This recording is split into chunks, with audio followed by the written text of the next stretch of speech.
Muy buenas tardes nuevamente a los cursantes del curso de argumentación jurídica, ¿no? Debido a algunas cuestiones fallas técnicas que hubo por la conexión, estaba muy baja la señal y entonces había muchos cortes, estuvo muy entrecortado la clase, y de tal forma que puede ser que no se haya comprendido algunas ideas o conceptos que hayamos compartido. En ese sentido, eh, se está volviendo a realizar la grabación de este módulo con la idea de que pueda comprenderse mucho mejor diríamos, el aspecto de los conceptos que hemos ido analizando, ¿no? A partir de la complejidad que tiene que ver con la indeterminación. Bien, voy a partir con recordar algunas preguntas que se hicieron al finalizar del curso, ¿no? Objeto de que también esto pueda aclararse, y esto puede obviamente ayudar a aclarar algunos aspectos, ¿no?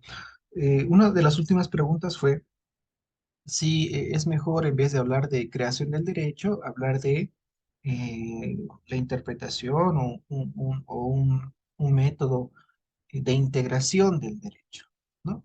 Bueno, ahí, respetando obviamente las ideas que ustedes pueden tener, la posición del cual yo parto es diferenciar los mismos, ¿no? Diferenciar. En realidad será lo mismo creación que la integración. Y bueno, para esto, pues hay que entender la integración, ¿no? Como esa capacidad de poder correlacionar, ¿no? No generar estas diferenciación, sino al contrario, correlacionarlos, unirlos, de tal forma que pueda generar, en algunos casos, un nuevo derecho o puedan ser compatibles ambos, ¿no? Pueden ser compatibles ambas cuestiones. Por ejemplo, ¿no? Cuando hablamos de los derechos, y supongamos que hay una situación en la cual se garantiza el derecho a la vida, ¿no? El derecho a la vida. Sin embargo, vivir en condiciones, el simple hecho de tener vida, pero no tener las condiciones para la subsistencia, no garantizaría realmente una materialidad del derecho, toda vez que se afectaría también la dignidad, ¿no? Y aquí, para tratar de, digamos, garantizar este derecho en su máxima, digamos, expresión, tendríamos que hablar de un derecho a la vida. No podemos hablar solamente de dignidad aisladamente de la vida, ¿no? Sino de la vida digna. A partir de una interpretación, ¿no? Una técnica de integradora del derecho, integramos estos dos derechos para conformar una norma. Ya no hablamos solamente del derecho a la vida o derecho a la dignidad, sino como un derecho a la vida digna, derecho a existir con las condiciones necesarias para la subsistencia que el Estado debe proveer, ¿no? Entonces, la integración es la correlación y compatibilidad, puede ser de derechos, ¿no es cierto?, que no implica exclusión, ¿no? Excluir uno del otro.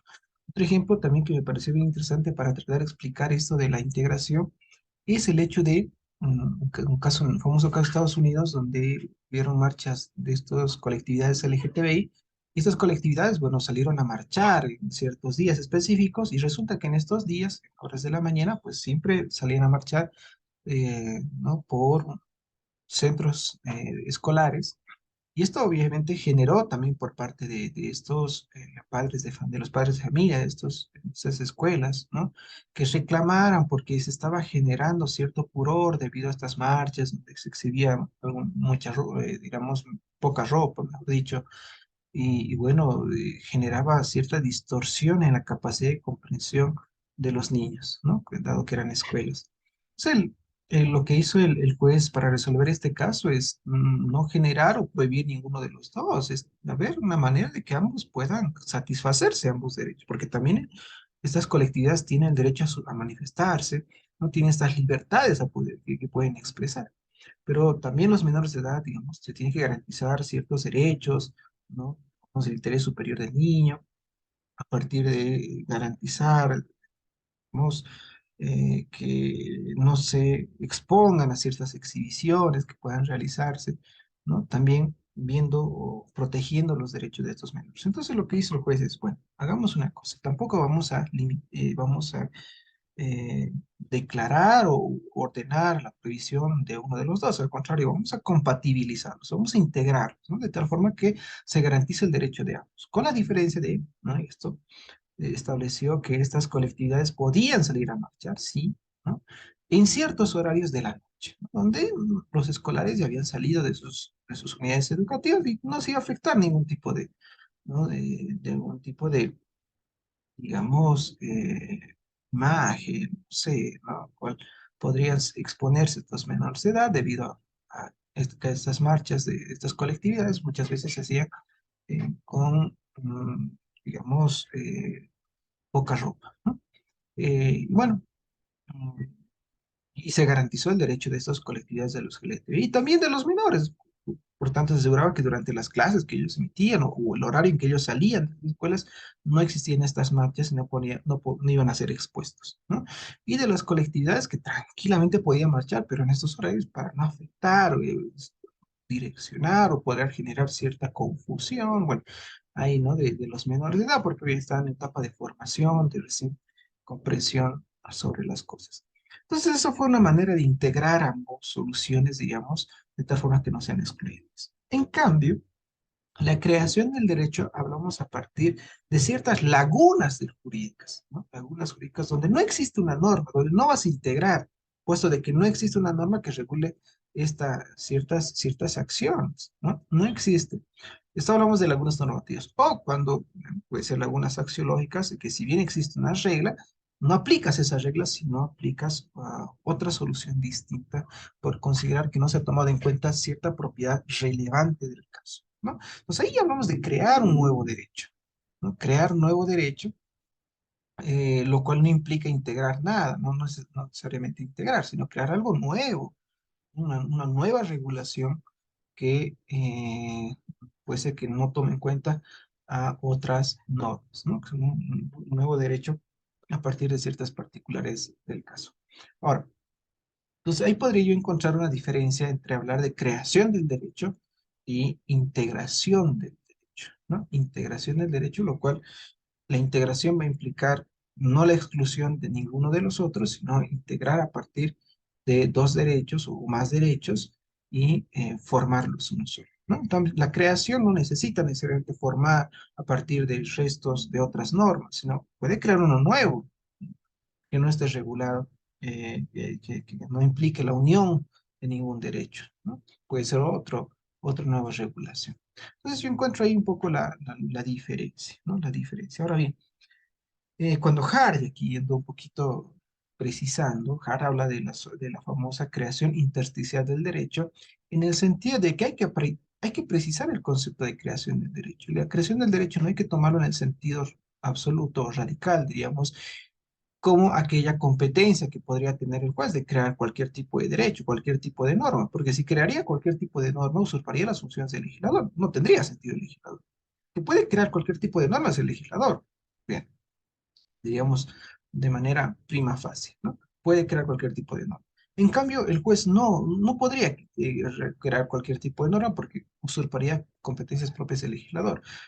Pero, dice, sí puede crear derecho en determinadas circunstancias. O sea, de forma muy limitada puede crear derecho. Esto es, y aquí Hart lo denomina cuando existe una indeterminación del derecho. Cuando existe un tipo de indeterminación, entonces el juez ahí recién tiene la capacidad para crear derecho, ¿no? Si no hay esa indeterminación, entonces no podría crear, no podría. Pero y aquí lo van a cuestionar un poco también a Hart, decir, a ver, ¿a qué te refieres prácticamente con indeterminación? Nuevamente incurrimos en esta falta de determinación de la palabra indeterminación del derecho. ¿Por qué? ¿No? Porque cuando se refiere a indeterminación, únicamente se va a referir, por ejemplo, a lagunas normativas. Cuando habla de indeterminación, se refiere a lagunas normativas o también se refiere a otros aspectos, ¿no? Al principio empezaron a interpretar a Hart que se refería a cuestiones que tenían que ver con lagunas jurídicas, ¿no? Y esto lo rescatan del libro que ha escrito Hart sobre el concepto del derecho. En el capítulo séptimo, si más no me equivoco, donde empieza a analizar lo que es la indeterminación del derecho. Pero también entienden de que cuando Hart se refiere a la indeterminación, no solamente se refiere a la laguna jurídica, sino también se va a referir a la falta de claridad de la norma jurídica. ¿Por qué? Porque al ser fruto del lenguaje va a tener estos problemas propiamente del lenguaje, ¿no? Como es la vaguedad, la ambigüedad, que genera cierta falta de claridad al momento de entender esa norma. Entonces, aquí ya van a empezar poco identificar que cuando Hart se refiere al tema de la indeterminación, se refiere tanto a lagunas normativas o falta de completud, lo llaman, ¿no? Falta de completud del ordenamiento jurídico y también a cuestiones que tienen que ver con la falta de claridad de la disposición o de la norma, ¿no? Problemas de ambigüedad y vaguedad. Y dentro de cada una, sus diferentes clasificaciones, ¿no? Bien, entonces, digamos, tomando en cuenta la posición más extensa, que es falta de completud y falta de claridad, estos dos problemas lo que van a generar es indeterminación del derecho. A este tipo de problemas, Hart los define como casos difíciles, ¿no? Son casos difíciles porque le exigen mayor razonamiento al juez para resolver ese caso, ¿no? Para precisar, para determinar eso. Requieren de mayor esfuerzo para poder justamente determinar este aspecto, ¿no? Determinar este aspecto. Ahora bien, ¿no? Ahora bien,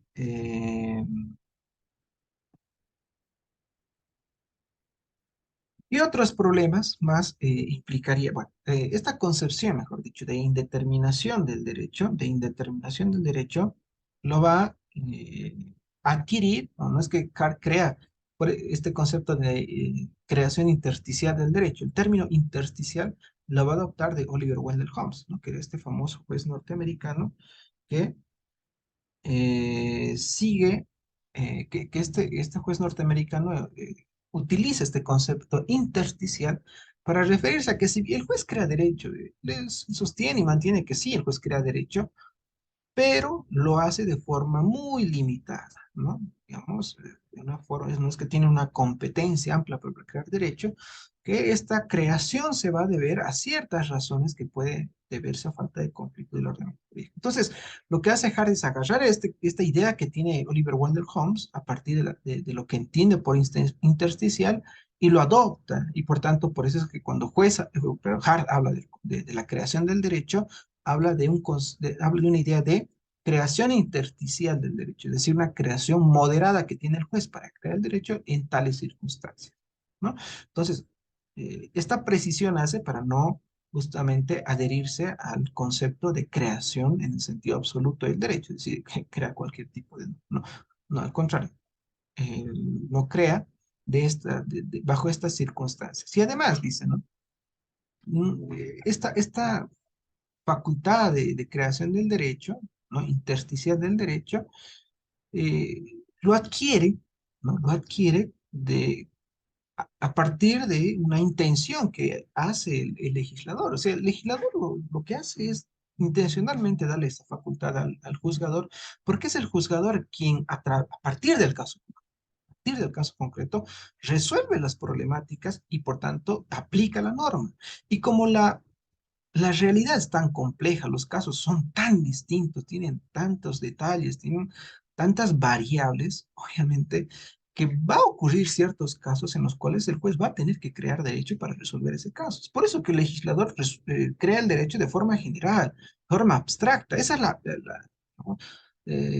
La característica de la creación del derecho por parte del legislador. El legislador no legisla a partir de caso concreto, no, sino a partir de datos empíricos, ¿no? Situaciones generales, situaciones abstractas, de tal forma que se trate de encajar en una gran cantidad de situaciones en una norma, ¿no? Y lo redacta de esa manera en una norma general, ¿no? Pero entiende que tiene esas limitaciones también el legislador, ¿no? Que hay situaciones tan complejas que obviamente no lo ha previsto y no lo prevé esa norma. Entonces, por eso le da intencionalmente esta facultad al juez para que lo precise y como no hay una norma para ese caso tan específico, el juez pueda crear una norma que regule el caso. Entonces, es innegable que el juez crea derechos. Sí, lo crean. Y actualmente podemos sostener esto. ¿El juez crea derechos? Sí, crea derecho, ¿no? El debate está en qué circunstancias puede crearse derecho. Bien, entonces, esta es la posición que va a asumir Hart para eh, entender el tema de la creación del derecho, ¿no? De la creación del derecho. Bien, ahora, vayamos a analizar dos conceptos muy importantes que tienen que ver con el problema de la creación del derecho. Tiene que ver como consecuencia, digamos, ¿no? Como consecuencia de la indeterminación. El juez puede crear derecho como consecuencia de la indeterminación. ¿Qué es la indeterminación? Es una característica del derecho, ¿no? Propiamente el derecho, que el derecho está, tiene estas falencias, digamos, ¿no? De indeterminación, todo el derecho en sí. Ahora, veamos, ¿no? Las clases de indeterminación. Veamos las clases de indeterminación. La indeterminación se va a presentar como consecuencia de defectos lógicos del sistema jurídico, ¿no? Hay ciertas fallas lógicas en nuestro sistema jurídico que pueden generar indeterminación, ¿no? Este primer punto, diríamos, de clasificación de indeterminaciones, se va a dar cuando el derecho va a resultar indeterminado porque no podemos precisar exactamente cuál es el estatus jurídico de determinadas acciones, ¿no? ¿Cuál es ese estatus jurídico? Esta indeterminación, por tanto, se va a presentar cuando existan dos tipos de problemas. Problemas de completud de los sistemas jurídicos, esto se llama lagunas jurídicas, o cuando se presentan problemas de consistencia de los sistemas jurídicos. Estos problemas de consistencia van a hacer referencia a antínomos. Entonces, cuando hay problemas lógicos o defectos lógicos del sistema jurídico, cuando hay problemas de laguna jurídica, cuando hay problemas de antinomias de los sistemas jurídicos. Veamos, ¿no? ¿A qué se refiere con problemas de lagunas jurídicas y a qué se refiere con problemas eh, de antinomias, ¿no? Las primeras, las lagunas, los problemas de o referidos a las lagunas. Sobre este tipo específico de problema, ¿no? Las lagunas, Alchirón y Bulllín es el que ha desarrollado ampliamente, identificando estos tres problemas que tienen que ver con las lagunas. O sea, las lagunas se van a subdividir en otras tres subproblemas, digamos. Hay subproblemas dentro de las lagunas jurídicas. Hay que clasificarlas, estos problemas que están dentro de las lagunas jurídicas. Una primera eh, problema tiene que ver con la laguna normativa, ¿no? Laguna normativa. ¿Qué es la laguna normativa? Hacer un sistema bueno, que se va a dar en este caso. La laguna normativa se va a dar cuando un sistema normativo no va a contener una norma que correlacione el caso con una solución. En otras palabras, no existe una norma que regule el caso o que lo resuelva. Obviamente, si no hay una norma que regule el caso que estoy analizando, es una laguna normativa. En este sentido, el juez va a poder resolver de forma discrecional, ¿no? ¿Por qué? Porque a partir de la interpretación que va a hacer el juez, va a encontrar una respuesta, ya sea a favor o en contra del demandante, ¿no? Por ejemplo, hemos puesto aquí en materia penal, la ley del Ministerio Público no establece la impugnación de la desestimación. ¿Qué es la desestimación? Es cuando en el primer momento en que la víctima presenta la denuncia, el juez lo puede, perdón, el Ministerio Público lo puede desestimar en un término, si más no me equivoco, de 48 horas, ¿no? Lo puede admitir esa denuncia, lo puede desestimar esa denuncia. Esta desestimación tiene una naturaleza similar al rechazo y al sobreseimiento, ¿no? Entonces, en este caso, por ejemplo, pasó en el Tribunal Constitucional, bueno, fue hasta acción de amparo constitucional como consecuencia del rechazo, no el rechazo, sino la sobre desestimación de la denuncia. Cuando la víctima presentó la denuncia y el Ministerio Público le desestimó, señalando que no existían muchos elementos probatorios que demuestran la participación del supuesto denunciado en esa denuncia, ¿no? de la víctima. Entonces lo desestima. Obviamente con esto no estaba de acuerdo la víctima y lo que hace es impugnar a través de una objeción a la desestimación. Y bueno, el tema de las funciones, competencias del Ministerio Público lo regula la ley del Ministerio Público, ¿no? La ley del Ministerio Público, quienes regulan la actuación de esta institución. Y esta norma, la ley del Ministerio Público, no establece la impugnación a la desestimación, no regula la desestimación, la impugnación a la desestimación. Entonces, lo que hizo el Ministerio Público, ya una vez que se le presenta la impugnación, es basarse en su misma normativa y señalar que al no establecer una norma que regule la impugnación a la desestimación, por tanto, se rechaza esa objeción, ¿no? Esa objeción que ha presentado la víctima. Bueno, al no haber un mecanismo de impugnación, lo que hace la víctima es presentar el amparo constitucional. Y cuando presenta la acción de amparo constitucional, esto, bueno, el Tribunal Constitucional lo analiza y dice, bueno, miren, En este caso, si bien no hay una figura que regule la impugnación a la desestimación, pero esta figura jurídica de la desestimación es similar al rechazo y al sobreseimiento. Por esa razón es que el procedimiento establecido para el rechazo de la denuncia debe aplicarse el mismo procedimiento a la impugnación de la desestimación, ¿no? A la objeción de la desestimación. Entonces el tribunal creó una norma jurídica y creó el procedimiento referido al rechazo para la desestimación. Entonces, lo que hizo es crear un mecanismo de impugnación con los plazos establecidos, competencias establecidas, quien puede conocer esa objeción a la desestimación, tal como lo establece el rechazo, ¿no? Entonces, ahí fíjense que ante una laguna jurídica el juez puede llenar esa laguna jurídica. Ahora, el caso es discrecional, es una posición positivista, ¿no? Como no hay una laguna jurídica, el juez puede resolver, ya sea creando una norma a favor del imputado o a favor de, en este caso, el Ministerio Público, en el caso concreto, ¿no? Puede ser a cualquiera de las partes, no necesariamente a favor de uno, ¿no? Puede ser a cualquiera porque el juez va a tener cierta discrecionalidad para elegir. Ahora, esa decisión que vaya a elegir respecto a crear de cierta manera la normativa tiene que estar totalmente justificada, ¿no? Tiene que estar justificada. Si no, sería arbitraria y puede ser sujeta a impugnación. Entonces, al momento de crear la norma, el juez, bajo una posición dice, que tiene actionable Bullin, es que esta creación, ya sea puede, es discrecional, ¿no? Es decir, puede ser una creación en un sentido de favorecer a la víctima o un sentido de favorecer al Ministerio Público. Es discrecional, siempre y cuando sea totalmente fundamentado esa decisión que voy a tomar el juez, ¿no? Entonces, eso se llama lagunas normativas. Cuando no hay una norma expresa que regule el caso concreto, ahí nos chocamos con estas lagunas normativas. En cambio, hay una otra figura de lagunas que van a ser las lagunas axiológicas, que estas se van a dar cuando existe un sistema normativo, cuando si bien un sistema normativo contiene una norma que soluciona el caso, pero no se lo toma en cuenta debido a que esta normativa no ha tomado en cuenta, perdón la reiteración, una propiedad relevante, ¿no? No consideró una propiedad relevante que debería ser tomado en cuenta, ¿no? Debería haber sido tomado en cuenta porque era relevante esta propiedad que no se tomó en cuenta por el juez y por tanto, al no tomarse en cuenta, no puede aplicarse esa disposición, ¿no? Esa norma específica al caso concreto. En otras palabras, se va a dar una laguna axiológica cuando la norma que resuelve el caso, ¿no? Es insatisfactoria, ¿no? Ello por no realizar ciertas distinciones que debería haber hecho el juez, ¿no? Debería haber hecho el juez.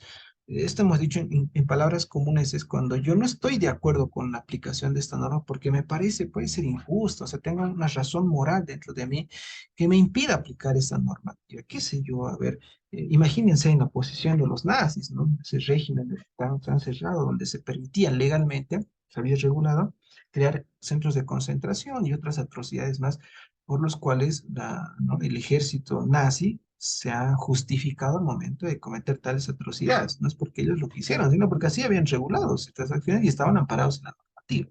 Entonces, cuando hay ese tipo de atrocidades, uno puede decir, pucha, no, ¿será que aplico? Pero no es justo, voy a cometer ciertos delitos al cometer esta norma que también, ¿no? Está escrita, te faculta, te da competencia.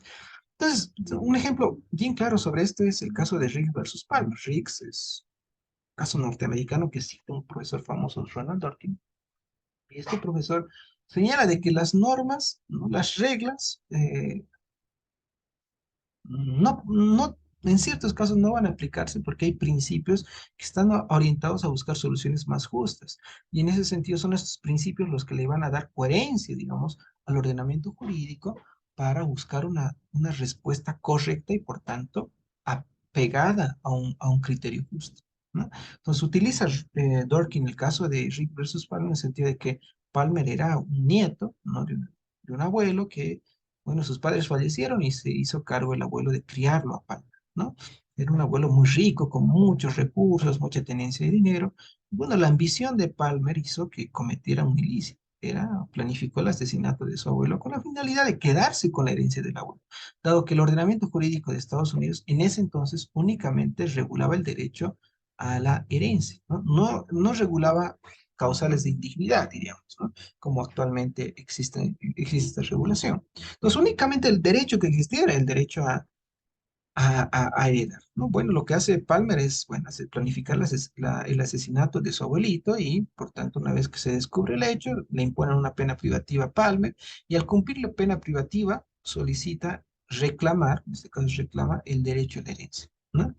Contra esa petición o pretensión que tenía Palmer se presentan, digamos, sus tíos, ¿no? Que vienen a ser los hermanos de su papá para, digamos, un poco demandar a Palmer, ¿no? Porque no estaban de acuerdo con que Palmer tenga derecho a pesar de haber cometido esa atrocidad, ¿no? De matar a su abuelo con un fin de quedarse con su herencia. Eso es atroz. Entonces esto generó en el juez, ¿no? Que le generó muchas dudas, es decir, tener un caso fácil, ¿no? Porque ahí tenías una normativa que te ordenaba a disponer la herencia de Palmer. Claro, ¿no? Bajo una posición positivista, por ejemplo, por Alchirón y Coolidge, ¿no? Esto no había problema en ese caso.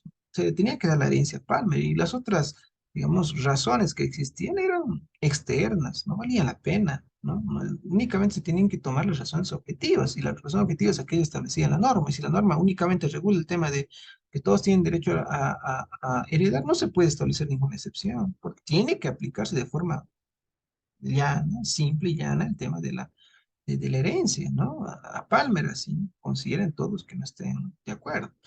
No obstante, Dworkin dice, no, que si bien hay una regla expresa que dice que todos tienen derecho a heredar, pero hay que considerar la situación concreta. Y en la situación concreta ha existido, digamos, una sobreconfianza, es decir, lo que ha hecho Palmer es tratar de aprovecharse de este derecho que reconoce la ley, utilizando artimañas para beneficiarse del mismo. Entonces, lo que al principio, bueno, lo que hizo la Corte Suprema de los Estados Unidos es crear un principio señalaba que nadie puede beneficiarse de su propio dolo, y por tanto, aplicando este principio de que nadie puede beneficiarse de su propio dolo, pues el juez rechaza de que Palmer puede errar, porque lo contrario, si ponía que sí, evidentemente Palmer tiene derecho a la herencia, el efecto que iba a causar esa decisión iba a ser muy injusto, ¿no? Porque en sí el derecho, la resolución de estos casos, tienen que ir orientados a criterios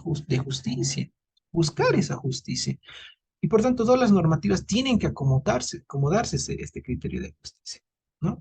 En cambio, los positivistas obviamente critican estos valores morales que le llaman. ¿Por qué? Porque son externos, ¿no? No tienen nada que ver con el derecho objetivo. Son elementos externos que se posesiona la autoridad, pero que en el fondo no deben ser considerados, ¿no? En cambio, para un principalista como Ronald Dworkin, estos principios son elementales para la resolución de casos, ¿no? Son principios deben tomarse en caso. En el presente situación que hemos expuesto, ¿no? Lo que hace el juez es crear el principio que no está expreso, porque lo que sostiene Dworkin es que el derecho está compuesto por principios, tanto explícitos como implícitos. Explícitos están regulados expresamente en la norma, e implícitos que no necesariamente tienen que estar regulados en la norma, pero que dan una solución al caso y que orientan al juez a cómo resolver tal situación, ¿no? Y en este caso, Reed versus Palmer, lo que hace el juez es crear el principio, ¿no? De un principio implícito de que nadie puede beneficiarse de su propio dolor. Por esa razón,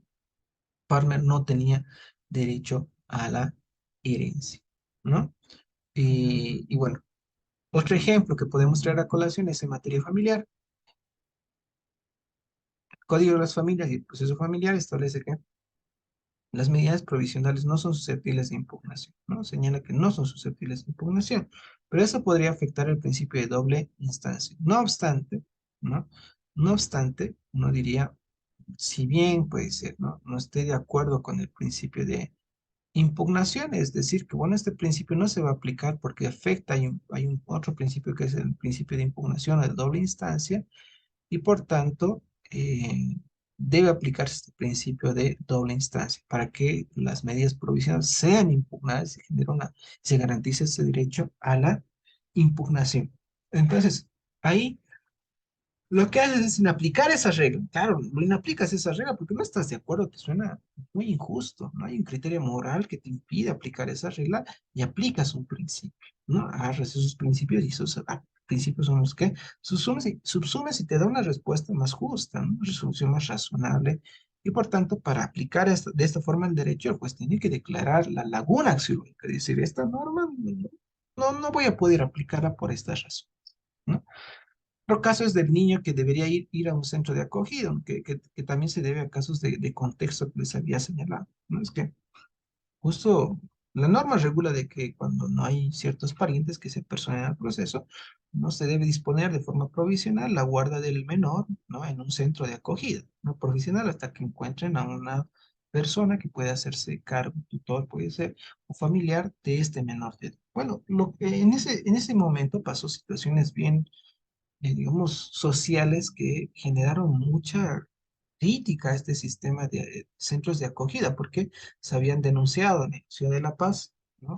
Ciertos abusos contra estos menores y por tanto no estaban siendo bien cuestionados nuestros centros de acogida. Entonces, disponer, entonces si el juez aplicaba lo que decía la regla era bien clara, decía que deberían ir de forma provisional a un centro de acogida a esos menores. Hasta en tanto se busca un familiar para que se haga cargo o un tutor, ¿no? O un tutor. Mientras no se consiga, tienen que quedarse en el centro de acogida. Pero el problema estaba que estos centros de acogida que estaban en la ciudad de La Paz, ¿no? Y el caso era, el amparo se presentó en La Paz, era que no gozaban de credibilidad estos centros de acogida. Es decir, si yo le mando a este centro de acogida donde hay denuncias también, ahora se están haciendo las investigaciones para ver cuántos otros centros de acogida también han incurrido en esos delitos, pues, y yo ordenarles de que vaya a ese centro de delitos por ponerlo ¿no? En este caso una situación de desventaja, ¿no? De vulnerabilidad, ¿no? Conociendo yo que hay estas situaciones que se están dando en los centros de acogida. Entonces, lo que hago es no aplicar esta prohibición, ¿no? Que establecía la normativa por tener, digamos, un resultado contrario al contexto que estábamos viviendo, ¿no? Lo mismo ocurre en el caso de los subsidios, ¿no? Donde se estaba pagando los subsidios, siempre se han pagado vía especie, hasta que llegó un punto donde se descubrió la corrupción de esa institución EMAPA, que era la que distribuía estos tipos de beneficios, ¿no? Bueno, no sé si EMAPA otra institución, pero se encargaba de este tipo de repartir estos bienes, ¿no es cierto? Pero cuando ya se descubrió que había existido mucha corrupción en estos supermercados encargados de la distribución de estos alimentos, pues uno tenía la duda, es decir, la norma decía que estos deberían ser pagados en especie, por eso es que estas empresas le entregan directamente al beneficiario. Pero el beneficiario no estaba de acuerdo con que se les pague en especie por las situaciones de sobreprecio que ponía, porque faltaba productos y otras situaciones que no satisfacían los derechos de estos beneficiarios. Lo que querían era que se les pague en efectivo y ellos tenían la garantía de poder ir buscar ciertos mercados, ciertos lugares donde podían encontrar el mismo como producto con un peso exacto y tal vez en menor precio, ¿no? Entonces, para evitar este temas de corrupción, directamente que se reparta el dinero a estas personas y esos son los que acumulan estos productos, ¿no? Era una solución salomónica. Entonces, para aplicar ese tipo de razonamiento, uno tenía que aplicar esa normativa que regulaba que el pago era en especie, ¿no? Apelando al contexto que se estaba viviendo, ¿no? Entonces, es una forma de aplicar una laguna axiológica, aplico un valor por encima de esa regla, por lo tanto, no aplico la regla porque no considero una propiedad relevante para el caso, ¿no? Y son estos contextos los que a veces nos hacen inaplicar la regla aplicando principios que están establecidos en nuestra Constitución o valores morales para resolver el caso, ¿no? La cuestión es que no se va a aplicar esa Luna por esa normativa porque el juez así lo está disponible, ¿no? En cambio, la laguna normativa no existe una norma, ¿no? A diferencia de la acción, que sí existe la norma que regula el caso, pero en la normativa no existe esa norma que regule el caso. Y una tercera característica, diríamos, de tipos de lagunas va a ser las lagunas de reconocimiento. Estas lagunas van a darse cuando exista falta de determinación semántica en los términos empleados en la configuración de un cierto caso genérico, ¿no? Es decir, cuando resulta dudoso si el caso individual o menos genérico resulta subsumible al caso debido a esos problemas de ambigüedad, ¿no? Problemas de vaguedad, problemas lingüísticos, de semántica que se presentan en la norma, ¿no? Y esto lo llama Jerónimo Lillín como lagunas de reconocimiento. Entonces, hay tres tipos de lagunas: lagunas normativas, lagunas axiológicas y lagunas de reconocimiento. Vamos al segundo problema. El segundo problema tiene que ver con las antínomias, ¿no? Ya hemos hablado justamente de estos problemas sobre lagunas jurídicas. Ahora, el segundo problema son las antinomias. Estas no tienen que ver con vacío normativo, tienen que ver con que todas estas normas que existen en nuestro sistema no se contradicen, se confrontan, ¿no? Una cosa dice la otra, otra dice la otra, regulan el mismo hecho, pero sus sanciones, digamos, son totalmente distintas o se contradicen una con la otra, ¿no? Entonces, cuando hay estas antinomias o contradicciones normativas, ¿cómo las solucionamos?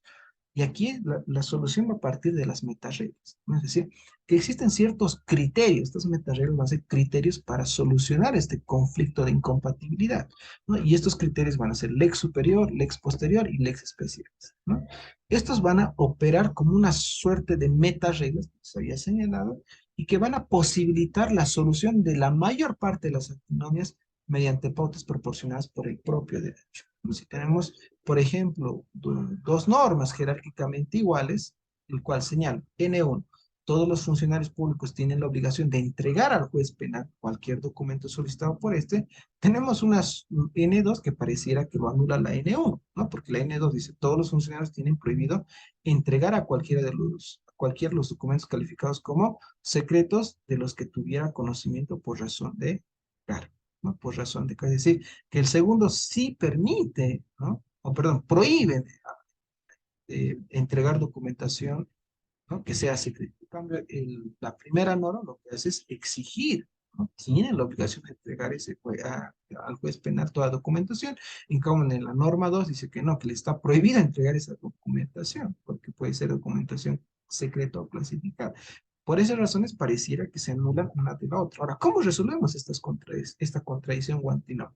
¿No? A partir de estos dos criterios, tres criterios, lex posterior, lex superior o lex especial. Supongamos que la N1 es una norma regulada en la Constitución y la N2 una norma regulada únicamente en la ley, ¿no? Si hay esa situación, lo que vamos a hacer es resolver el problema a partir del criterio jerárquico, por tanto, aplicar directamente la Constitución y no así la ley, ¿no? Aplica ese criterio jerárquico de, eh, de dos normas que pueden contradecirse, ¿no? O puede ser un criterio de posterior, supongamos que la N1 se ha promulgado esta ley después de la N2, entonces tendrá que aplicarse la N1, ¿no? Y si es especial, un criterio especial, que si el hecho tiene que ver con un tema de entregar documentos secretos a una persona cuando la norma regula que no debía haberlo hecho, entonces aplicamos la ley especial. Es decir, si hay una ley general y una ley especial, nos aplicamos la ley especial, ¿no? Si tiene que ver con delitos de la mujer y el Código Procesal Penal que regula todos los delitos, bueno, si es un delito que tiene que ver con la, reitero, violencia de la mujer y la víctima es una mujer,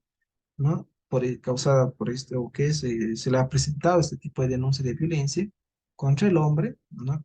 Quien ha ejercido violencia contra la mujer. Entonces, la ley especial, la 348, es la que se tiene que aplicar por encima de la ley de procedimiento penal por ser una ley especial para el caso concreto. Entonces, tenemos estos tres criterios eh, de meta reglas para regular el tema eh, de contradicciones o antinomias que puede existir en el sistema jurídico, ¿no? Entonces, bien, cerramos ahí nuestros problemas que tienen que ver lógicos de las normas. Ahora entramos a un segundo problema de la indeterminación lingüística de las normas, ¿no? Hemos dicho que hay problemas en el lenguaje, como nuestro lenguaje no es tan prolijo, ¿no? Tiene nuestro lenguaje ciertas términos o palabras que pueden generar dudas al aplicador del derecho, ¿no? Entonces, ¿qué significa la indeterminación lingüística de las normas? Supone que no es posible identificar qué es lo que el derecho requiere debido a problemas del lenguaje mediante el cual se expresa, ¿no? Y dentro de este problema, ¿qué se van a encontrar? Y estos son los dos comunes, la ambigüedad y la vaguedad. Estos dos problemas son los que conforman la problemática del lenguaje, ¿no? Analicemos primero la ambigüedad. Dentro de la ambigüedad tenemos una subclasificación, ¿no? Una subclasificación. Esta subclasificación de la ambigüedad se traduce en problemas semánticos, sintácticos y pragmáticos. Los problemas semánticos tienen que ver con los términos, ¿no? Con la terminología que se utiliza porque puede tener dos o más significados. Un mismo término puede ser susceptible de asumir diferentes significados. Por ejemplo, el 239, hemos dicho del Código Procesal Penal, establece que las medidas cautelares personales cesarán por el cumplimiento de alguna de las siguientes causales. El 4, cuando la duración de la detención preventiva sea de 12 meses sin que se haya dictado acusación o de 24 horas, meses, perdón, sin que se hubiera dictado sentencia, dice, ¿no?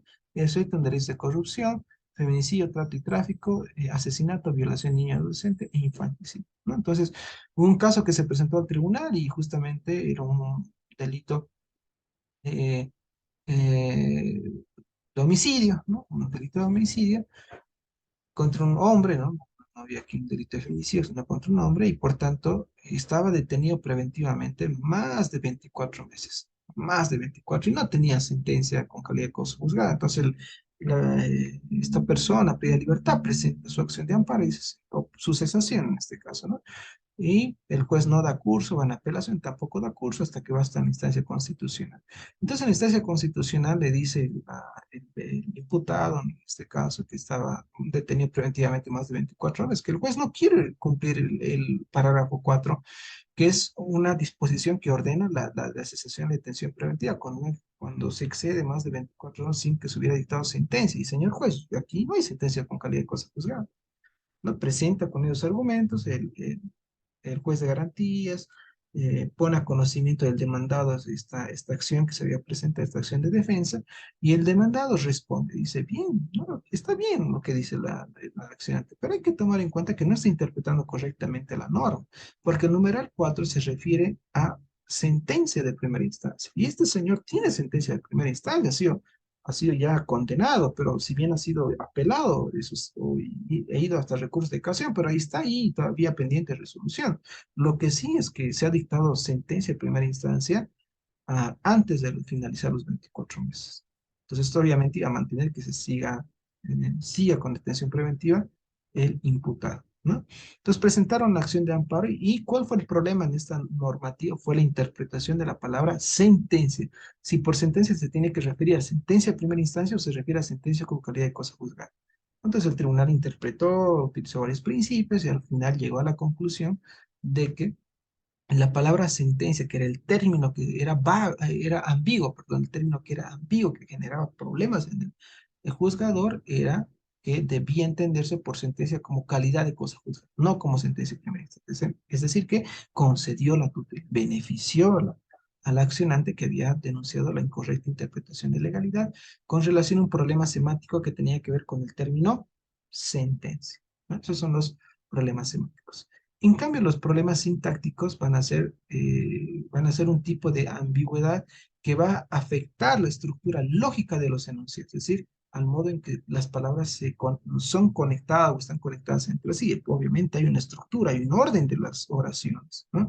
Y esas oraciones también se traducen en normas. Pero cuando no hay ese orden, no hay ese orden, no se logra comprender prácticamente la disposición de esa norma. No existe confusión. Por ejemplo, ¿qué pasa si, ¿no? Que esto de manera hipotética, ¿no? No está regulado de esta manera. De manera hipotética se ha regulado que, vamos, el 287 del Código Niña y Adolescente establece la aprehensión de los menores de edad, ¿no? Y justo el fiscal lo aprende a una persona y a un menor de edad cuando asista a su declaración informativa y este menor de edad presenta una acción de amparo, una acción de libertad, perdón, toda vez que se le había vulnerado su derecho a la libertad, toda vez que no se podía disponer ningún tipo de requerimiento fiscal. No se puede disponer ningún tipo de aprehensión contra esta persona porque no se cumplían los requisitos que establecía el inciso de parágrafo 1 del 287, es decir, que exista probabilidad de autoría, sea partícipe, cuyo mínimo legal sea igual o superior a los 3 años, o exista probabilidad de riesgo, por ejemplo, ¿no? Peligro de fuga y obstaculización, ¿no?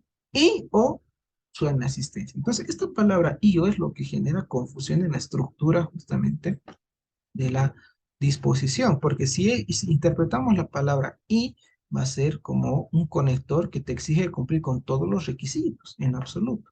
Pero si tú adoptas el conector o, va a significar que uno de ellos es excluyente. Aplicas en uno o aplicas el otro, pero no necesariamente puedes aplicar, no necesariamente te exige que apliques los dos, todos los requisitos, sino apliques algunos requisitos y otros no. ¿No? Por eso hace redacta de esta forma la palabra o, ¿no es cierto?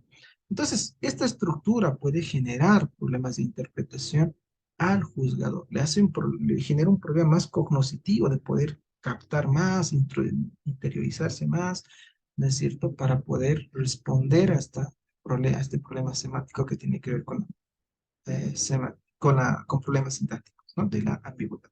Y un tercer problema está con los pragmáticos, ¿no? Estos problemas pragmáticos se van a producir cuando en un mismo enunciado puede cumplir diferentes usos o funciones del lenguaje, sin que del contexto sea posible esclarecer el uso de que se le está dando esa disposición, ¿no?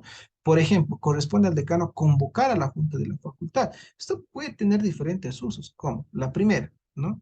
Va a implicar una condición necesaria. O sea, el único que puede convocar a la junta de facultad es el decano. Es una condición necesaria. O también se le puede dar otro uso a esta disposición, en el sentido de que el hecho de establecer corresponde al decano implica una obligación al decano. Es decir, si él no convoca, tener las sanciones de decano, ¿no? Es una obligación que tiene el decano de convocar únicamente, ¿no? O como una tercera interpretación podría ser, o tercer uso, puede ser como una facultad potestativa o permisiva, es decir, cuando dice corresponde al decano convocar a una facultad, a una junta de facultad, es algo facultativo, ¿no? Es decir, puede corresponderle como también no puede corresponder, ¿no? Entonces, si quiere, lo puede convocar, es algo facultativo, ¿no? O permisivo. Entonces, puede darle estos tres usos. A eso se va a llamar problemas pragmáticos, ¿no? Del lenguaje. Vamos con el segundo tipo de problema lingüístico que tiene que ver con la vaguedad. Hemos visto la ambigüedad y sus subclasificaciones de la ambigüedad. Veamos a la vaguedad. La vaguedad va a estar referida a los conceptos, ¿no? Es decir, a la determinación del alcance de ese concepto. Es que no podemos nosotros precisar con exactitud hasta dónde llega el término. Digamos, en ejemplos más comunes y corrientes, si yo les pregunto hasta dónde llega la frente de un calvo, ahí ustedes van a tener que, ucha, ¿dónde será pues exactamente? O sea, no podemos precisar con exactitud. O si yo les pregunto, ¿cuántas personas tiene en el cabello? ¿Cuántos cabellos tiene una persona? Ucha, contar uno por uno se genera toda una indeterminación por falta de vaguedad, no podemos determinar exactamente aquello. O si les pregunto cuánta la cantidad de arena que puede tener la playa, mucho más, ¿no es cierto? Vamos a poder precisar con exactitud esa cantidad. Entonces, la falta de precisión de la cantidad, pues, es lo que genera la vaguedad, ¿no? Ahora, por ejemplo, si nosotros preguntamos a una persona, ¿cuándo es calva? Si tiene tres mechones de pelo, ¿será que es una persona calva? Si tiene un mechoncito, si tiene dos, tres pelitos, puede considerarse como calva. Bueno, estos son los problemas de precisión, ¿no? Ahora, en estos problemas de precisión de determinación, ¿no? La vaguedad se va a clasificar en dos, vaguedad intencional y extensional. La vaguedad intencional se va a dar cuando no va a quedar claro el conjunto de los rasgos que lo caracterizan, ¿no? Es que hay ciertos rasgos que no están claros al momento de poder entender esta disposición, ¿no? Algunas características o rasgos de la normativa. Por ejemplo, se considerará punible la tenencia de droga en cantidad suficiente para el tráfico. Es una normativa, una disposición que se considerará punible, ¿no? Sancionable, si una persona tiene droga en cantidad suficiente para el tráfico, ¿no? Si esa cantidad es suficiente para el tráfico, va a ser punible. Pues aquí el problema está en descifrar la noción de cantidad suficiente para el tráfico. Ese es el problema de la vaguedad. ¿Cuánto es la cantidad, tener una cantidad suficiente para el tráfico? ¿No? ¿Dónde podemos situar ese límite entre la cantidad de la droga destinada al consumo propio y la cantidad de droga destinada al tráfico, ¿no? A la venta? ¿Cuánto tendrá que ser esa cantidad? ¿100 gramos? ¿No? Por ejemplo, 100 gramos de marihuana, ¿será una cantidad destinada al consumo o una cantidad destinada al tráfico? 110 gramos, 150. O sea, determinar con exactitud numéricamente, esa forma de redacción genera esta vaguedad conceptual de poder entender cantidad suficiente para el tráfico, ¿no? Entonces, eso va a tener como consecuencia de no saber situar ese límite, ¿no? No saber situar ese límite entre consumo y tráfico, ¿no? Para consumo propio y para el tráfico. Y otros conceptos que también utilizan, digamos, que generan esta vaguedad es el caso de plazo razonable. ¿Cuántos días es el plazo razonable? Un día, 2 días, 3 días, no, 4, 5, ¿cuántos días? ¿No? Cuando utilizamos estos conceptos, plazo razonable son muy vagos, le dan mucha discrecionalidad y interpretación al juez, ¿no? Es un ejercicio que le puede dar el legislador al juez, ¿no? Y cuando hablamos de vaguedad extensional es cuando no vaya, no sabemos, ¿no? Por tanto, si vamos a poder subsumir esta conducta punible o no al caso concreto. Como no conocemos el límite, tampoco vamos a poder señalar si el caso va a ser punible o no va a ser punible, ¿no? Entonces eso va a ser la vaguedad extensional, ¿no?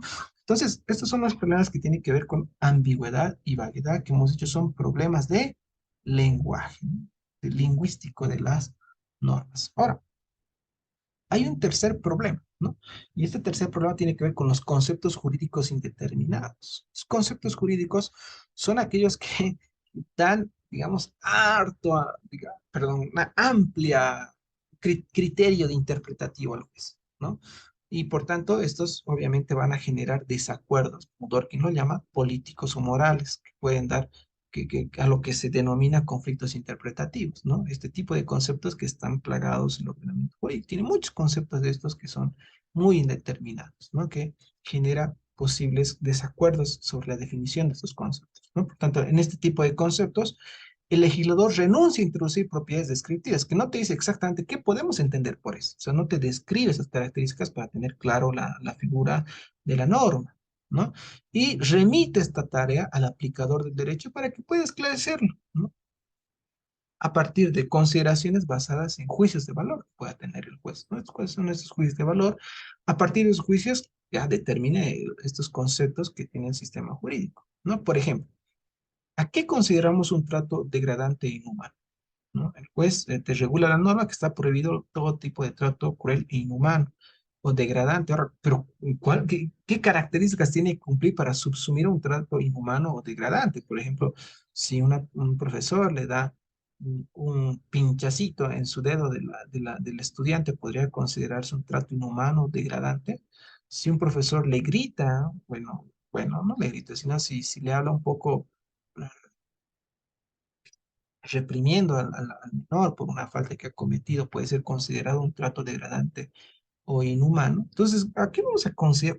¿Qué características tendrá que cumplir para considerarlo trato degradante o inhumano? ¿No? Trato degradante o también la buena fe, ¿no? ¿Cuáles son las características para definir qué es buena fe?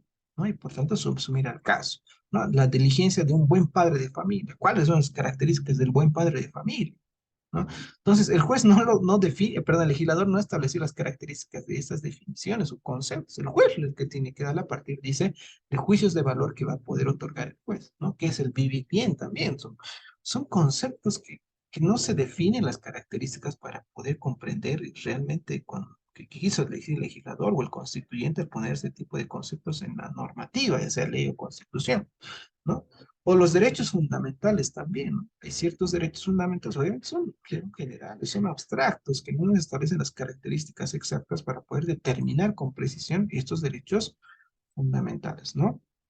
¿Qué vamos a entender en realidad por derecho al trabajo? ¿Qué tiene que implicar el derecho al trabajo? ¿No? No tenemos las características, simplemente los regulamos de forma general este tipo de conceptos, ¿no? Y eso le llamamos conceptos jurídicos indeterminados y efectuados por el legislador que no le da características para precisar qué quiso decir el legislador y por tanto el juez es el que tiene que establecer esas características, ¿no? Entonces ahí le da una amplia discrecionalidad, una amplia facultad y competencia al juez. Un cuarto punto, podemos hablar de la indeterminación debido a problemas de coherencia normativa o congruencia, ¿no? Y esto va a busca una congruencia a partir de la compatibilidad entre los diferentes fines y valores que el derecho puede incorporar, ¿no? En esto aplicar el derecho tomando en cuenta los fines y valores jurídicos, ¿no? Y por tanto, a ver, lo que dice es que el sistema jurídico no es aislado, ¿no? Hay fines y valores dentro de los sistemas jurídicos. Y si esa normativa es contraria a estos fines o valores que establece la misma Constitución, entonces ahí no hay coherencia. Tiene que haber una congruencia entre la norma y el fin y valor que busca la normativa, ¿no? Si, por ejemplo, nuestra Constitución habla del reconocimiento de un Estado plurinacional reconocido por varias naciones y existe una norma, una ley, supongamos que dice que no se tomará en cuenta, digamos, no se reconocerá a cierta nación, bueno, eso está contrario al fin y valor que propugna la Constitución, que es la plurinacionalidad, que al contrario debería a darse más amplitud al reconocimiento y hay una ley que trata de restringir ese reconocimiento. Entonces, no hay una compatibilidad entre el fin o valor de la norma con la otra disposición. Entonces eso es incongruente. Entonces eso va a acarrear problemas de derrotabilidad de la norma, y no aplicar esa ley, ¿no? Y aplicar otro criterio moral o valor fin que establece la normativa. Entonces esto ya nos va a llevar al campo ya de la derrotabilidad, es decir, cuándo no vamos a poder aplicar una norma, ¿no? Obviamente este análisis que ya nos va a llevar al siguiente punto, que es la derrotabilidad de la norma. Y la derrotabilidad se analiza a partir no de una concepción positivista, porque los positivistas nunca van a hablar de derrotabilidad. No se puede derrotar una norma, ¿no? No se puede, tiene que aplicarse la norma. No se puede derrotar o inaplicarla. Entonces, esto va a ser una posición contraria a un positivismo que existe, ¿no? Que es una concepción, una corriente jurídica dentro, ¿no? Dentro de las distintas que existen en el estudio del derecho, ¿no? Ahora, cuando hablamos de derrotabilidad, va a ser una cualidad de las normas jurídicas, ¿no? Hemos dicho que la indeterminación es una cualidad del derecho. En cambio, la derrotabilidad va a ser una cualidad de la norma jurídica que está ahí expresa, ¿no es cierto? Y esto nos va a plantear una pregunta. ¿Cuándo estaría justificado dejar de lado como razón para la acción, este es un concepto desarrollado por Ras, una regla aplicable? ¿Cuándo no cómo podemos dejar de lado esa regla? ¿No? O sea, ¿cuándo dejamos de aplicar esa regla? ¿Y cuáles serían los argumentos que fundamenten tal apartado? Es decir, ¿podemos dejar de lado una regla? Sí, ok. Si podemos dejar, ¿cuáles serían sus argumentos para justificar esa decisión de dejar sin efecto una regla? ¿No? Para apartarse de la regla. Entonces, si realizamos esta práctica, estamos hablando de derrotabilidad, ¿no? Y por tanto dice que en ocasiones excepcionales se va a entender que hay razones poderosas para apartarse de la regla. Los dos problemas principales de la derrotabilidad tienen que ver con, ¿no? Derrotabilidad en el nivel de las prescripciones contenidas en las formulaciones de las reglas, ¿no? Es decir, cuando la prescripción va a ser contraria, diríamos, a las razones subyacentes de la norma. Es decir, detrás de una norma, de una disposición, ¿no? Detrás de una disposición, hay una razón de la norma que justifica esa regulación o esa normativa. Siempre hay. ¿No? Por ejemplo, que establezcamos prohibido perros, un letrero, ¿cuál es la justificación detrás de esa prohibición? ¿No? ¿Cuál es la razón que explica esa prohibición? Eso se van a llamar razones subyacentes que justifican la regla. Ahora, no siempre van a concordar entre la prescripción, tal como está escrito literal la norma, con las razones que están detrás de la norma. Porque detrás de una norma puede haber más de una razón, puede haber dos o más razones, ¿no? Vayamos explicando esto, ¿no? Y un poquito captando a qué se refiere con razones subyacentes. ¿Cuándo se va a dar? Cuando va a existir un desajuste entre aquello que la formulación normativa existe, tal como está establecido literalmente, y la justificación subyacente a la misma, que la misma requiere, ¿no? Es decir, hay otra razón que no puede aplicarse, es contraria, diríamos, ¿no? Que no contiene la formulación normal. Por ejemplo, en el ejemplo lo vamos a aclarar mucho más. El ejemplo dice, prohibido fumar en los centros de trabajo. Esa es la regla, ¿no? Esa es la prescripción, tal como la prescripción quiere decir regulación. ¿Cuál es la regulación? ¿No? De prohibición. La regulación de prohibición es prohibido fumar en centros de trabajo. Bien. ¿Cuál es la razón subyacente que se encuentra detrás de esta prescripción, ¿no? De esta regulación? ¿Cuáles son las razones? Pueden ver varias, ¿no? Una de las razones puede ser, se está estableciendo la prohibición para proteger el derecho a la salud de los no consumidores. En el trabajo hay muchas personas, no todas fuman. Y obviamente si una persona fuma, las otras no, ¿no? Y es un centro de salud, más que todo, se está afectando la salud de los no fumadores. Entonces, para evitar que se afecte la salud de los no fumadores, porque según estudios científicos se logró determinar que se genera más daño a los no fumadores que aquellos que propiamente fuman, pues tenemos que garantizar el derecho de los no fumadores. Entonces, para garantizar el derecho, prohibimos, digamos, fumar, ¿no? Aquellas personas que sí tienen este hábito, ¿no? Entonces, La razón subyacente detrás de la prescripción, la prohibición de fumar en centros de trabajo, se encuentra garantizar el derecho a la salud de los no fumadores, ¿no? Una primera razón. Puede existir otras razones. O la segunda razón sería para disuadir a los fumadores de perseverar con su hábito, ¿no? Aquí lo que tenemos que atacar es el hábito de los fumadores, ¿no? Y una forma de atacar este hábito para que no se hagan daño es prohibiéndoles, ¿no? Por tanto, podemos prohibir que ellos fumen en los centros de trabajo. De esa manera vamos a disuadir este hábito que tienen los fumadores dentro del trabajo. Entonces, ¿cuál es la razón? Ya no es los no fumadores, no es garantizar el derecho a la salud de los otros, es aquí garantizar el derecho del mismo fumador. Hay que evitar que tengan este hábito, ¿no? Entonces, otra razón muy distinta. Y una tercera razón puede ser para frenar el elevado gasto que para el erario público supone atender las enfermedades derivadas del consumo habitual del tabaco. Obviamente, una persona, no sé si se ha demostrado científicamente que hace daño fumar. Y cuando se llega a digamos, un nivel, ¿no? Muy elevado de la salud, una afectación muy grave de la salud, producto del consumo del tabaco, ¿no? Obviamente esto va a generar gasto para el Estado, porque tienen que atenderlo. Y la atención para justamente este tipo de personas que tienen esta enfermedad producto del tabaco es un costo elevado para el Estado. El Estado tiene que cubrir medicamentos, operaciones, etcétera, de tal forma que genera un gasto público muy fuerte. Y si nosotros permitimos que constantemente hagan este tipo de enfermos, ¿no? Como consecuencia del tabaco, que no vamos a poder sostener, nos genera mucho gasto. Entonces, la solución más racional es, para no generar más gastos, prohibirles a ellos que consuman el tabaco. Y esto va a ir en pro de garantizar una política pública, ¿no? De menor gasto, austeridad, evitando gastar en este tipo de rubros, ¿no? Dinero del Estado y a través de una simple política de prohibición del consumo. Entonces pueden ser tres razones las que subyacen a la prohibición de fumar en centros de trabajo, ¿no? Empero, ¿no? Vamos a adoptar la primera razón. Supongamos que la primera razón y la que se deriva, supongamos, de la prescripción es, se está prohibido fumar en centros de trabajo porque hay que garantizar el derecho de la salud de los no fumadores, ¿no? Si esa es la prescripción, si esa es la razón que está detrás de la prescripción, ¿no? Esta razón muchas veces no va a ser compatible con el caso concreto. Porque, ¿qué pasa sobre este mismo tema, el mismo ejemplo, perdón?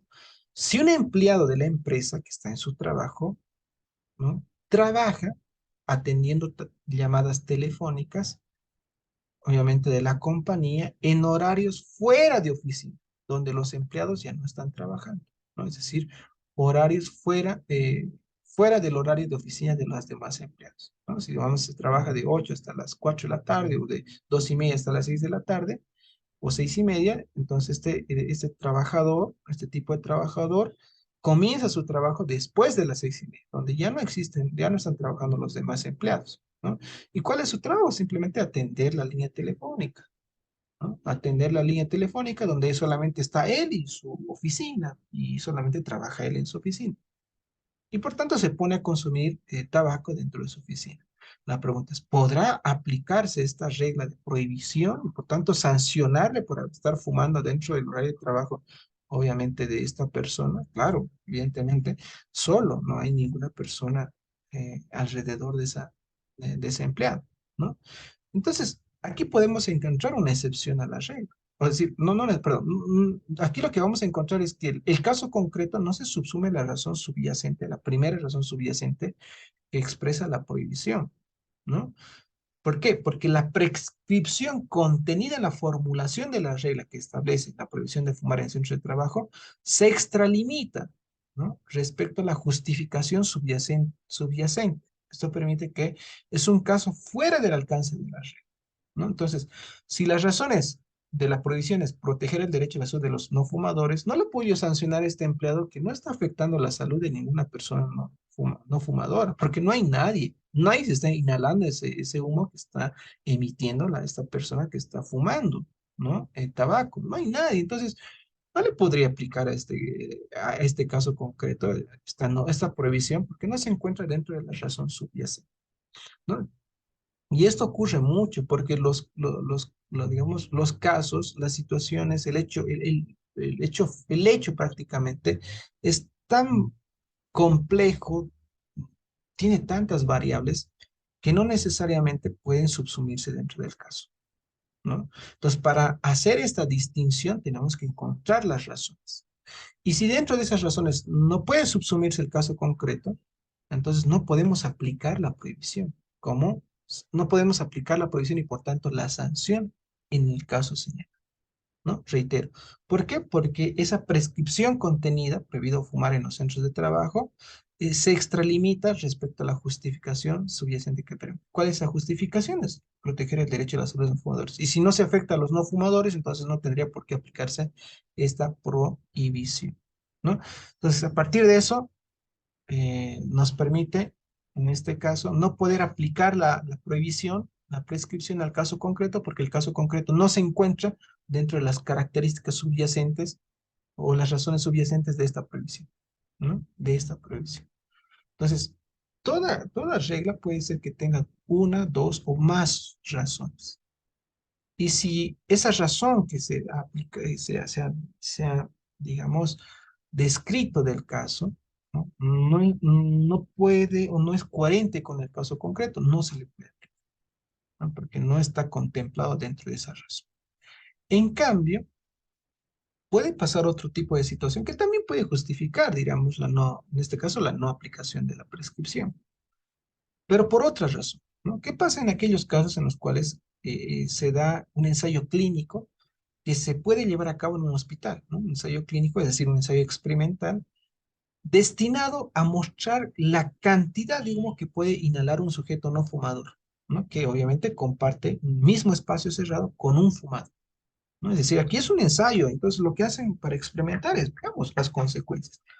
Pero para realizar estas consecuencias necesitamos a un fumador y a personas que podemos contratar quienes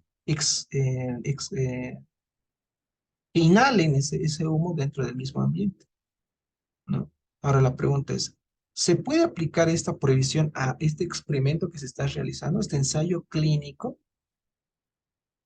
Si tomamos como en cuenta la razón subyacente, la primera razón que es proteger el derecho a la salud de los fumadores, estaría obviamente incurriendo en la prohibición, ¿no? Porque obviamente esos que están haciendo el ensayo están inhalando ese humo y obviamente se están exponiendo a dañar su salud.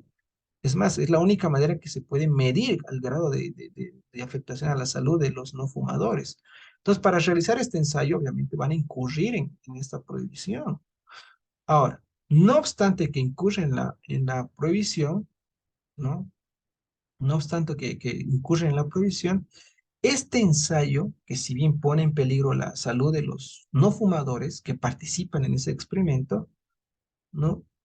Mm, puede justificarse la no aplicación de esta prohibición toda vez que las ventajas que se puede obtener de este ensayo, en el cual se está afectando el derecho de los no fumadores, eh, se puede obtener mayores ventajas, ¿no? O sea, justifica en este caso que se puede afectar su salud, ¿no? Porque hay un bien mayor de tener los datos y a partir de ahí, bueno, generar ciertas políticas públicas. Por tanto, el hecho de que este experimento, que incurre obviamente en la prohibición, no pueda aplicarse con el argumento de que se puede generar mayores ventajas de este caso y por tanto no es permisible en este caso que se rompa esta prohibición, ¿no? Que no se aplique esta prohibición por los beneficios que se está obteniendo del mismo. Es una concepción muy utilitarista, obviamente, ¿no? Es decir, si las ventajas son mayores, se puede justificar qué sé yo, se puede justificar el daño que se puede cometer, ¿no?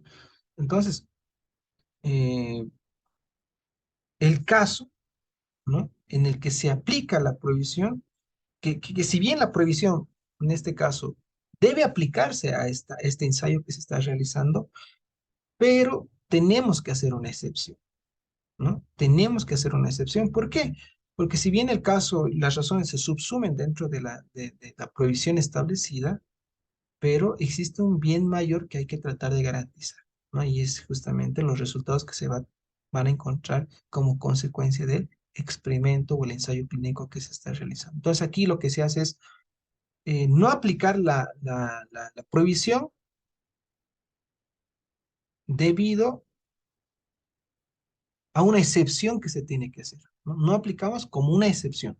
En cambio, en el primer caso, no aplicamos porque no se subsume dentro del caso, ¿no? Porque el caso es distinto a las razones que están subyacentes en la prescripción. En cambio, en el segundo caso del ensayo clínico, si bien el caso concreto se subsume dentro de las razones y la prescripción, por tanto, pero podemos hacer una excepción para no aplicar esa regla a este caso porque hay un bien mayor que se trata de proteger, ¿no? O mayores beneficios que se trata de garantizar. Entonces, fíjense que existen estas dos maneras de derrotar a la, ¿no? Derrotar a la norma y por tanto no aplicar esa norma.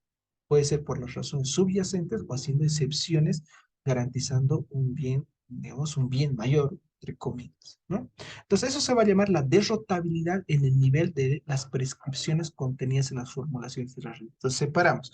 La prescripción puede tener una razón, pero esta prescripción puede tener otras razones. Y por tanto, el caso concreto no necesariamente se va a subsumir en la prescripción establecida, ¿no? Es decir, en la interpretación literal que podamos encontrar, no siempre se va a subsumir el caso por estas particulares ideas que puede tener, por tanto, no se subsume porque no se está afectando a la prohibición, por ejemplo, tal como les había señalado. O, reitero, un segundo caso cuando, si bien sí se está afectando eventualmente, groseramente esa prohibición por las razones que he establecido, pero hacemos una excepción a la aplicación de esa regla porque hay un bien mayor que se trata de garantizar, en este caso, la justificación se puede justificar la excepción que se puede hacer a la regla, ¿no?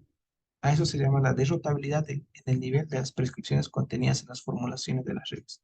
Y hay una segunda, y con eso ya vamos a terminar, un segundo tipo de derrotabilidad que tiene que ver en el nivel de las justificaciones subyacentes, es decir, esto se va a entender en el sentido de eh, que las razones que están en las reglas, en las prescripciones, eh, pueden ser derrotadas con razones subyacentes que están en normas superiores, ¿no? Cuando una norma superior es contraria a la norma inferior, bueno, entonces aquí la ley ya no se va a aplicar, sino se va a aplicar la norma superior. Y esto se va a dar, por ejemplo, cuando a la luz de otros compromisos o juicios de prevalencia entre razones, hay dos razones, una pero es jerárquicamente superior a la otra, que pueden ser estos explícitos o implícitos en las normas que son jerárquicas o axiológicamente superiores en un sistema jurídico y que son aplicables al caso en cuestión, ¿no? Por ejemplo, este ejemplo nos va a dar un reflejo bien práctico para explicar esto. El principio constitucional que establece la laicidad del Estado, ¿no? La laicidad del Estado, ¿no? Es decir, existe un principio constitucional que garantiza el Estado laico. Pero existe una norma contraria al principio de garantizar el Estado laico que regula mediante una ley, ¿no? Una norma que establece la obligatoriedad de la enseñanza religiosa católica, es decir, lo que está establecido, por ejemplo, en la anterior normativa de nuestra Constitución, que se garantizaba como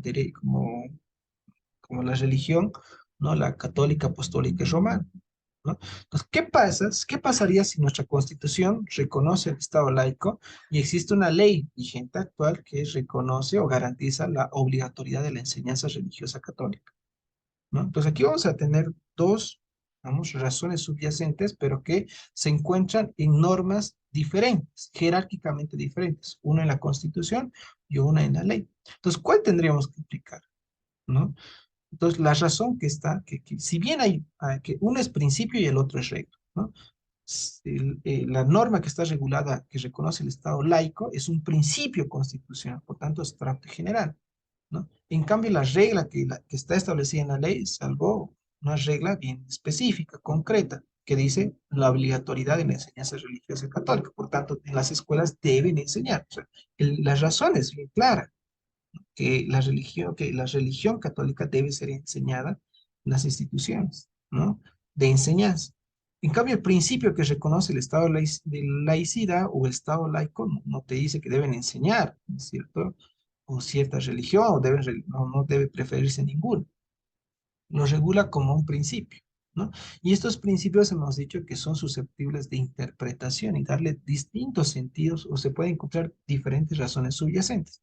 Entonces, de las razones subyacentes que encontremos del Estado laico, obviamente eso sería incompatible con el tema de la obligatoriedad de una enseñanza religiosa, porque vamos a interpretar, ¿no?, la definición de un Estado laico como aquella garantía de reconocer, o en este caso, de no reconocer una religión o espiritualidad específica, ¿no? ¿No? Y por tanto, el Estado laico trata de garantizar esa separación entre Estado y religión o creencia, y por tanto, si hay que separar estas dos cosas, no se podría imponer cierta eh, espiritualidad o religión al Estado y que el Estado reproduzca a través de la enseñanza, a través de sus diferentes niveles de educación, una enseñanza religiosa. Cuando hay que separar, dice el Estado laico, Estado eh, ¿no?, de la religión del Estado. Si uno quiere practicar, dice la enseñanza dentro del Estado laico, lo tiene que hacer de forma personal, ¿no? El Estado no puede promover ningún tipo de enseñanza religiosa, ¿no? Entonces, eso se va a confrontar con la regla establecida en la ley de la obligatoriedad de la enseñanza religiosa. Y por tanto, aquí, ¿cuál se va a aplicar? Obviamente aquella que tenga mayor jerarquía, que va a ser el principio establecido en la Constitución, ¿no? Por sobre la ley. Entonces, aquí derrotas la ley y aplicas el principio establecido en la Constitución, ¿no? Y existe una tercera característica que tiene que ver con una radicalidad, una derrotabilidad radical, donde puedes derrotar cualquier tipo de norma, ¿no? A partir de técnicas que van a ser las que van a justificar la derrotabilidad de cualquier tipo de norma, por ejemplo, técnicas de la ponderación, ¿no? Donde te permite inaplicar normas, ¿no? Es decir, aplicar una norma sobre la otra o inaplicar una norma y aplicar otra, obviamente apelando a la técnica de la ponderación. Ya habíamos señalado, ¿no?, algunas, digamos, peligros que tiene la ponderación en el sentido de que con la ponderación no hay una regla absoluta.